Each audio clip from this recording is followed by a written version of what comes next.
we are heading to Cash. Okay. We actually meet some unexpected people that end up on our boat. We're gonna get on our little motorboat and explore that part as well. Stay tuned.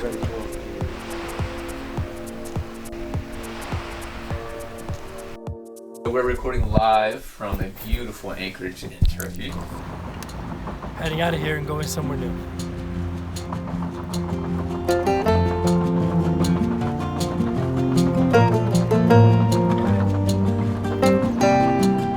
I am plotting our course.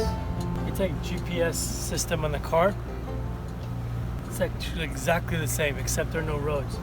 If I told for it to go on the straight path from here all the way to like the other side of Turkey, it would take me there and hit the land masses on the way. Right now it is 9 in the morning and our arrival time is set to 5:52 p.m. Right now the wind is coming right towards us and it's only 2 knots, so not much sailing going on today. But onward. All right, so it looks like we're able to sail now. So we're gonna go ahead and bring up the sail. Ready? Do it. We got 9 knots of wind. Hopefully that's gonna be enough to get us moving a bit.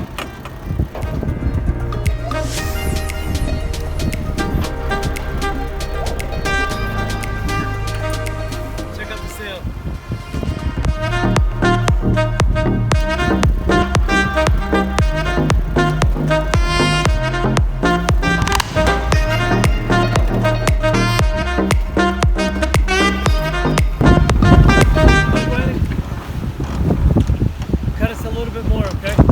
So there's a restricted area there, right?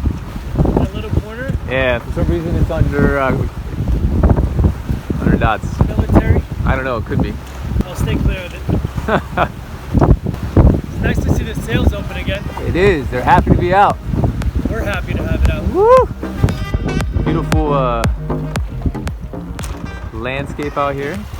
8 hours later, under warm sun and calm seas, Corey, Gabe, and I finally arrive at our anchorage in Cash. We're going to Cash. This way. Going to get more. High wind.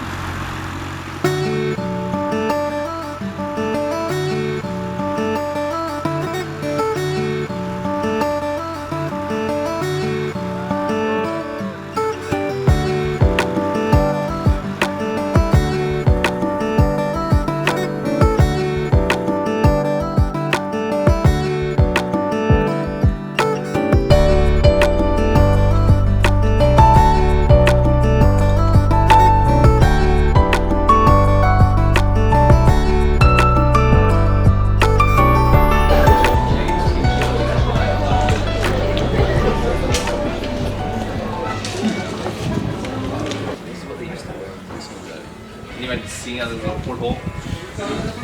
But I mean, like, this is like it was like going to outer space, right? Going underwater. Okay, so farther south. Southeast, yeah. It's very close to both of Syria and Iran. Very cool. You must have amazing food down there. Oh, yeah. So Court and I were Sitting down for a picnic lunch. all of a sudden we run into these bikers. Oh, they were traveling with everything. And we're like, these bikes are loaded down. These are not day bikers. No.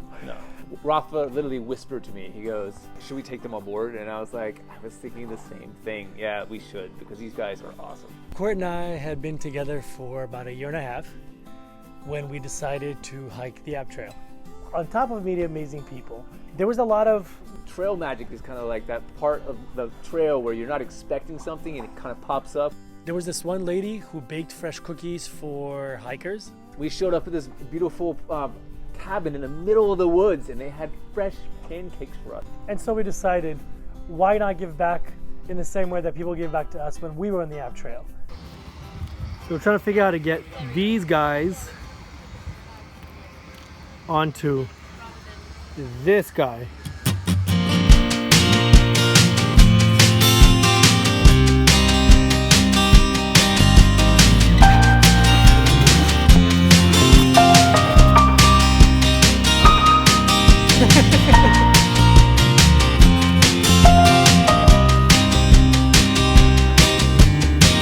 After safely getting all people and things onto the boat, we spent a little time enjoying the surroundings and the Mediterranean Sea.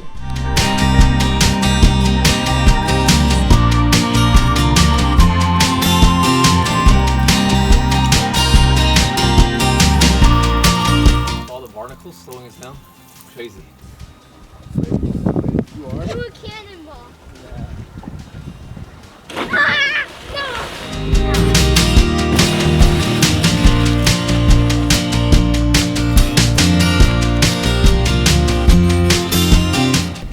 A typical day cycling. Alright, lights, camera, action. A typical day cycling involves getting up at sunrise, if you're not being lazy, having a breakfast, packing up the tent for the 10,000th time, and then get cycling, which we also like and enjoy. But then normally after about an hour of cycling, Pedro needs second breakfast. And then eventually find a nice spot for having a picnic lunch, which is good to stop, ideally with some nice view over some nice place. Yep. Continue cycling, have a snack in the afternoon. Basically our days are very much orientated around meal times. Enjoying meeting nice people. If we see a river, we'll swim in it. If we see a nice beach, we'll stop.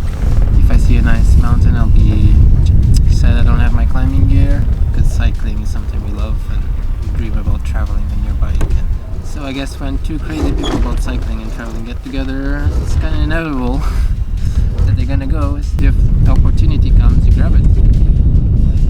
The hardest thing is like the first day. The hardest thing is to leave. But once you left home, as you packed all your bags and you're ready to go, It's easy. then you're off.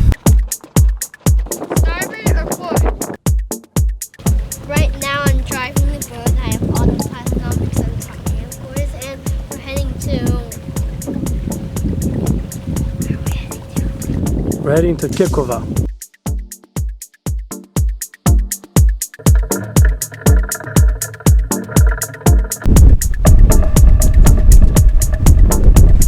And I really love to be on this net.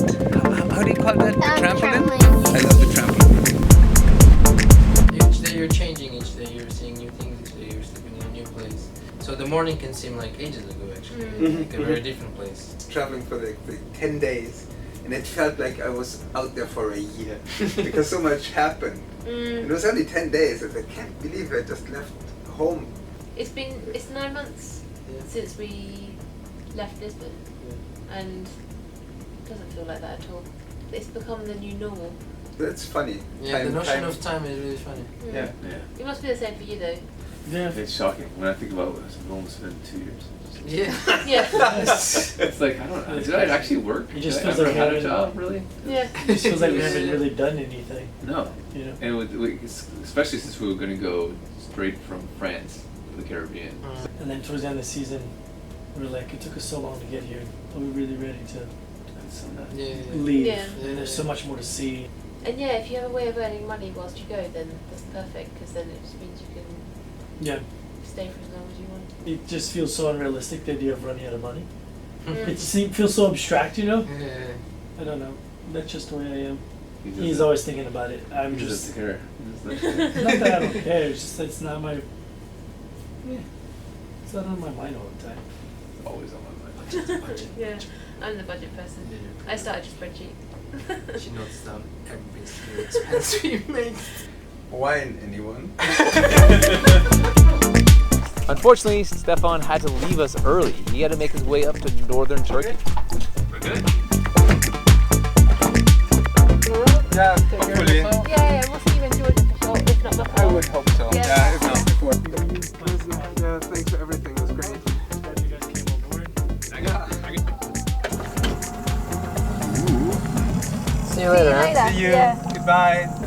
That's the good thing about travelling by bike is that like normally you know if you've forgotten something. With a few hours left before sunset, we went exploring.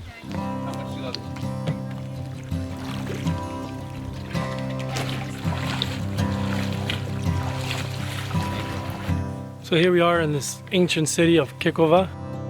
There you go. You're gonna hold right there? Yeah? That smells good, doesn't it? Great. Old. Yeah, and like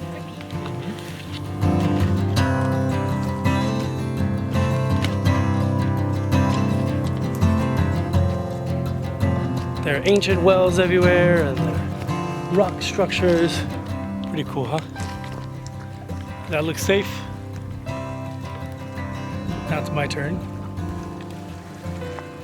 Whoa. We were just told by locals to leave, so we're gonna make our way out. Supposedly there's a lot of sunken parts of the city, so we're gonna get on our little motorboat and explore that part as well. All right, so after being kicked off the island, we are going to paddle around and see if we can find the underwater ruins. As always, I'm just enjoying myself, and Court and Gabe are working. Right, babe? That's kind of what happens. Isn't it? Lots of different structures. We see what looks like some drainage, right? Yeah. And the tree growing right on it. That's really cool. That's like large vesicles. Like, I don't know if it's for water storage or All the big containers. You can actually see some of the makeup of the houses and stairs and walls. at least 4 levels of Right? If it says no swimming here, I'm wondering if right underneath of us is actually where the site is. The ruins that we explored were of an ancient Lycian settlement, which was partly overtaken by the sea due to an earthquake that occurred during the 2nd century. Even though the city was rebuilt and regained new life during the Byzantine era, the threat of Arabs in the region caused its inhabitants to abandon their town.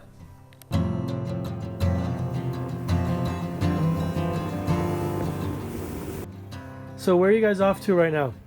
We have no idea. We're gonna head slowly towards Khmer. We'll probably take us like 2.5 days, I think. It's 180 kilometers, but there's some cool places to stop along the way. Yeah. It would be strange to go back to the tent. And what's your final destination? Japan? Japan, maybe? Vietnam? Mongolia? Who knows? Probably Japan. Probably see. Japan. Let's see. By Japan we'll turn around. Yeah. Or find a boat to crew on and get to the States. Yes. Yeah, make sure the world is round. Well, the destination is the travel itself. Yeah. Sweet, very good. And how much gear are you guys traveling with? Too much? Well, this is Pedro's collection of bags. He's carrying more than me because he's got the tent. But we've got, like, normally in one bag we might have like outdoor clothes, like a rain jacket or an extra warm jacket, waterproof stuff, woolly hat. Another bag will have food. Just food.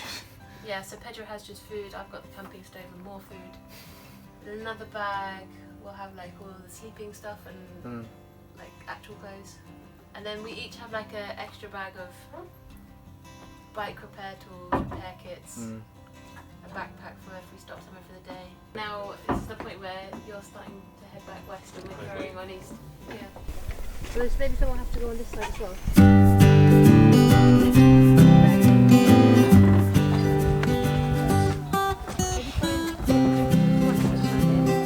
Where's Gabe? Gabe! You might have a Thank you so much for everything. No. Take care.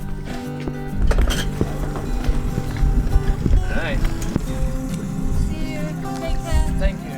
Bye. Attention. Attention. Nice. Hi guys. Love you, son. Yes, sir. So nice meeting you guys. Be well. So nice meeting you too. Fair travels. Fair winds. Spending time with Stefan, Pedro, and Sarah reminded us that the unexpected encounters along the way add joy to our worldly sailing adventures. If you enjoyed the video and love what we're doing as a family, subscribe to our channel. Tell some friends and share the news. We'll see you next time.